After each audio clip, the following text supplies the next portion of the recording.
Bonjour à tous et bienvenue sur l'Afrique en toi, la chaîne qui vous informe, vous éveille et vous connecte à la réalité africaine. Ici, nous parlons d'actualité, de politique, de société et de l'avenir de l'Afrique sans filtre. L'Afrique possède l'or, le pétrole, le diamant, le cobalt et certaines des terres les plus riches du monde. Des ressources que les grandes puissances recherchent chaque jour. Mais alors, pourquoi des millions d'Africains vivent encore dans la pauvreté? Pourquoi tant de jeunes risquent leur vie pour quitter leur propre continent? Comment un continent aussi riche peut-il encore souffrir autant? Cette question dérange, mais aujourd'hui, il faut en parler. Chaque jour, des tonnes de richesses quittent l'Afrique. Des minerais utilisés dans les téléphones, voitures et technologies du monde entier. Mais pendant ce temps, dans plusieurs villages africains, certaines familles manquent d'eau potable, d'électricité ou même d'école. Le monde profite des richesses africaines, alors que beaucoup d'Africains ne profitent même pas de leurs propres ressources. Et c'est là que beaucoup commencent à se poser des questions. Pendant longtemps, l'Afrique a été exploitée. Des puissances étrangères ont pris des ressources, tracé des frontières et contrôlé des économies entières. Même après les indépendances,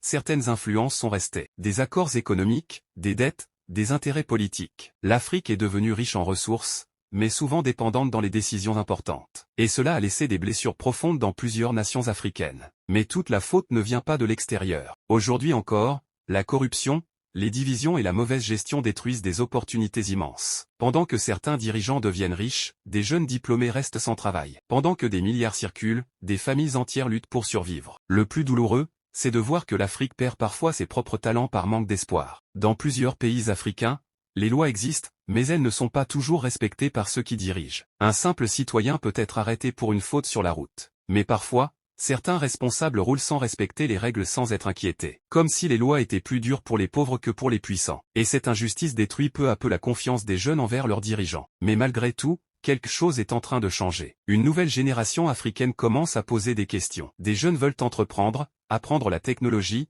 comprendre l'histoire et défendre leurs idées. Ils ne veulent plus seulement survivre, ils veulent construire. Construire une Afrique forte, respectée et indépendante. Et peut-être que le vrai réveil africain commence justement maintenant. Le vrai problème de l'Afrique n'est peut-être pas le manque de richesse. Le vrai problème, c'est ce que nous faisons de cette richesse. Parce que le jour où les Africains protégeront réellement leurs ressources, le jour où les talents africains seront soutenus, le jour où l'unité sera plus forte que les divisions, alors le monde entier découvrira une Afrique différente. Une Afrique puissante. Une Afrique respectée. Une Afrique qui ne demandera plus sa place, mais qui imposera sa présence. Et toi, crois-tu encore au futur de l'Afrique? Merci d'avoir suivi cette vidéo sur l'Afrique en toi, la chaîne qui vous informe et vous connecte à la réalité africaine. Si ce contenu t'a plu, abonne-toi, like la vidéo, et partage autour de toi, ton soutien aide la chaîne à grandir. Et donne ton avis en commentaire.